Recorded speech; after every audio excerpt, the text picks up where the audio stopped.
All right. A couple more topics we want to hit with Raj. We talked to Dominick Puni today at camp. Oh, yeah. And, man, this guy looks good. He looks like he's going to start at right guard week 1 against the Jets. Puni, Jarrett Kingston, and Drake Nugent all graded out really highly against the Saints. We found out today that John Feliciano, due to injuries, probably going to wind up missing half the year.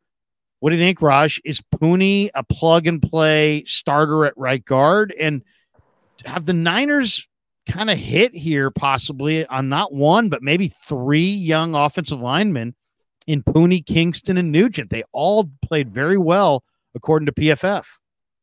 Yeah, I'm going to say for Puni, I'm going to say, yeah, right now. He looks like the early showings right now on Puni are remarkable. He looks like he's a veteran, and it doesn't look like a rookie. He's not your average rookie.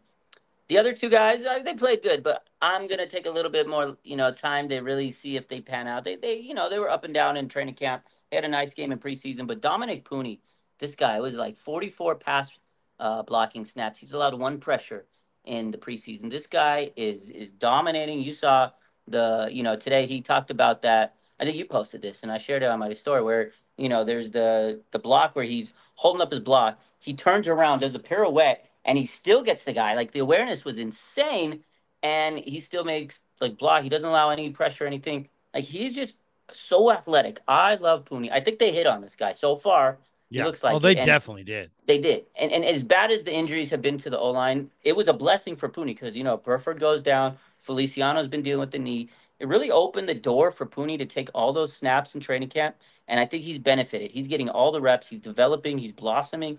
This guy, he's a starter. He's going to be a very good player on this team. I'm excited. He has a good mentality about him. Like, you could tell, like, last week on that, they showed the little video from Brick by Brick, and he was like, I can't waste my opportunity. He just has it. I like him. Here is the little Q&A I asked him earlier today in Santa Clara. This guy's really interesting guy. This is good. Here's Dominick Puni. First preseason game, you seemed like you kind of almost picked up Mason and kind of threw him across the line. Yeah.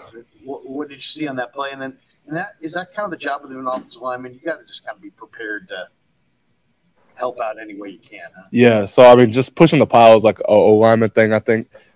It's also just fun to do because, like, anytime you're on the 1 yard line or your running back's on the 1 yard line, I mean, you don't want to you'll have to get up and run another play. So you might as well just go try and get him in now. I just pulled around, got the linebacker out the way, and I just saw him. He was just kind of stood up at the 1 yard line. And I was like, I mean, why not just go try and score now? So yeah. Why not? Why not?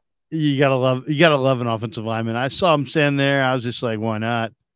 I'll just push him. I'll just push him over the line of scrimmage. Yeah, Puni is the real deal. That was a nice get. That was a nice get by the Niners. And he just looks like the kind of guy who's going to be, a really good player for a lot of years. Yeah. He plays with urgency. He plays hard. He plays to win. And that sounds cliche or like, well, who doesn't play to win, Krug? It's not that guys don't play to win. It's that some guys don't live to win. And this guy lives to win. I mean, this is a guy who's very, very competitive. And there's several examples of things that he's said and done since he's been a 49er that kind of scream out, I'm an incredible competitor. What does that mean? That means that you do whatever it takes. That means when you see the back sitting right there and he's hovering at the 1.5 yard line, and you're right there, you just bulldoze him in. You know what I mean? It's like, hey, let's score the touchdown. Yeah. So I like how he said you don't need to run another play. Let's get off the field and score the damn touchdown. I love the mentality. And the play the one that I just asked him about the stepping on the foot. So he's pass protecting. He steps on Colton McKivit's inside foot, right? Mm-hmm. I guess, his inside foot. And then, so he knows that McKivitz isn't going to be able to kick out on the speed rusher. And so he turns around and flips around and then was like, because he held up McKivitz by holding his foot down, he knew McKivitz couldn't get out there to make the block.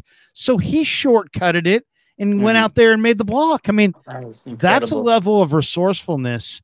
You know, if we had seen that level of resourcefulness in the Super Bowl, maybe the Niners would have had a parade. Absolutely, and that's what I'm saying. Like, you don't see those type of moves on a rookie offensive lineman most of the time. Like, that is urgency you only see from a veteran. Like, this guy's a very, very good player, good communication. He's got good natural instincts. He's going to be special. He's a gem, man. I really love the draft pick. And honestly, overall, from what I've seen in this preseason so far, and training camp for that matter, this rookie class looks good. They look pretty good so far. I'm impressed. Yeah, no, I mean, if there's a theme of the early going of training camp, it's that the 49ers have a really nice looking rookie class. Dominick Puni, Renardo Green. Renardo Green, they've been playing Renardo Green outside with the injury to Yadam. Malik Mustafa, 58 of Mustafa's 86 snaps have come at free safety.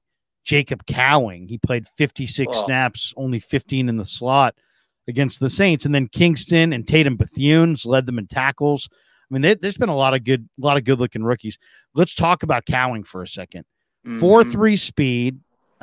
He busted out this weekend against the Saints, 4th round pick. And Ricky Pearsall remains out with the shoulder. I think Cowing, I had Cowing on the roster. A lot of people didn't, but I think after the Saints performance, he most definitely is on. I think Cowing might be better than Pearsall long term. What do you think of Cowing? I love the guy. I mean, I had him making the roster for sure. I mean, 4th round pick. You're not going to cut a 4th round pick. Guy's got speed. I mean, this guy can do the end around. You saw the little end around type play. That's the gadget play that Kyle used to do with Deebo Samuel. Maybe they'll throw Cowing in there to take some pressure off Deebo. He has the speed on the outside. I mean, that play from Dobbs where he throws it on the outside, that was an incredible catch. I mean, unbelievable. He was good in space. He was good over the middle. And he was a good return man. Like, this guy is very talented. And you know, as far as Pearsall, we all want to see him play.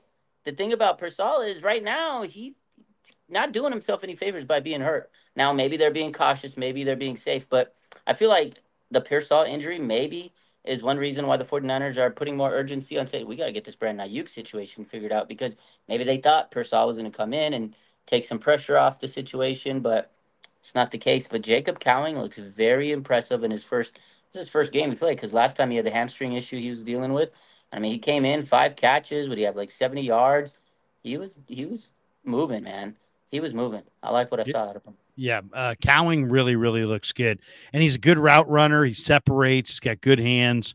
He really, has looked he looked great on the first day. Then he suffered the hamstring. Then he looked kind of like gimpy for a few days.